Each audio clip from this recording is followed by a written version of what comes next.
స్థానిక శ్రీ వెంకటేశ్వర ఆనం కళా కేంద్రంలో బ్యాంక్ ఆఫ్ బరోడా ఆధ్వర్యంలో జరిగిన ఆర్థిక సమ్మిళితకై సంతృప్తి స్థాయిలో ప్రచారం కార్యక్రమానికి కలెక్టర్ పి ప్రశాంతి ముఖ్య అతిథిగా హాజరయ్యారు.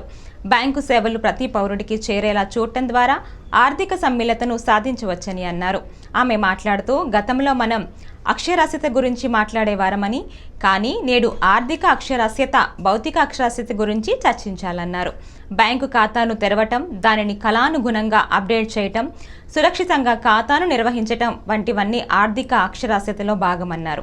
2014లో జన్ధన్ యోజన కింద జీరో బ్యాలెన్స్ ఖాతాలను చాలామంది తెరిచారని, అలాంటి వారంతా ఇప్పుడు తమ ఖాతాలకు ఈ కేవైసీ తప్పక చేయించాలని సూచించారు.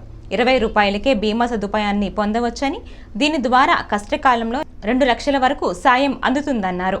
Bank of Baroda ED Lalit Tyagi, zonal head Ritesh Kumar, DGM Muralikrishna, regional manager CH Srinivasulu, AV Bhaskaram, Murthy, M Venkataramana, DV Prasad, Chakradhar Prasad, MEPMA project officer Srinivasarao, DIC general manager Vanidhar పాల్గొన్నారు.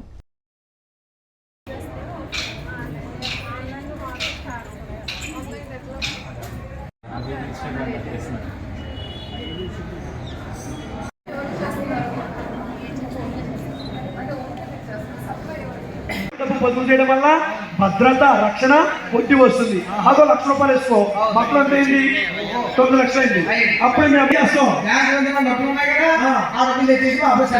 అప్పు చేయాలి. అప్పుడు మీ అమ్మాయి పెళ్లికి 4 లక్షలు కావాలి. ఏం చేస్తావు? అంటే ఎక్కడ రూపాయి అప్పు చేయాలి. నీ ఇల్లు పోలేదు, నీ పరువు పోలేదు. ఏంటి సీనియర్ అఫీషియల్స్, చాలా పోలీస్ ఆఫీషియల్స్, అలానే ఐఏఎస్ ఆఫీసర్స్ కూడా ప్రతిరోజు ఏదో ఒక కంప్లైంట్ పెడతా ఉంటారు. రీసెంట్ గా ఎండి మెప్మా వాట్సాప్ అకౌంట్ కూడా హ్యాక్ చేశారు.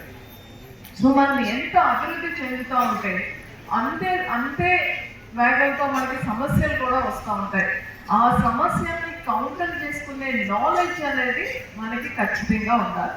ఈ ప్రోగ్రామ్ యొక్క ముఖ్య ఉద్దేశం ఒకటి, to safeguard your transactions and be conscious of transactions. So మీ ట్రాన్సాక్షన్స్ చేసుకునేటప్పుడు మీకు పూర్తిగా తెలిసి చేయాలి. రెండో విషయం, ఆల్రెడీ మీకు చెప్పారు, మన అకౌంట్స్ ఏవైతే ఉన్నాయో 10 ఇయర్స్ క్రితం మనం ఓపెన్ చేసిన అకౌంట్స్ కాబట్టి అవన్నీ కూడా మనం ఇప్పుడు రీకేవైసీ చేయాలి. That means I am there, నేనున్నాను, నా ట్రాన్సాక్షన్ కూడా లైవ్లో చేయాలి అని మరొకసారి మనం ఒక అథెంటికేషన్ ఇవ్వడం లాంటిది. దాంతో పాటు బ్యాంకర్స్ ద్వారా కానీ, otherwise government of India or government of AP, ఎవరి ద్వారా వచ్చిన ప్రోగ్రామ్స్ అయినా కూడా మనకి చాలా వరకు అవగాహన ఉండాలి. ప్రతిరోజు మనం బ్యాంకుకి వెళ్తాం.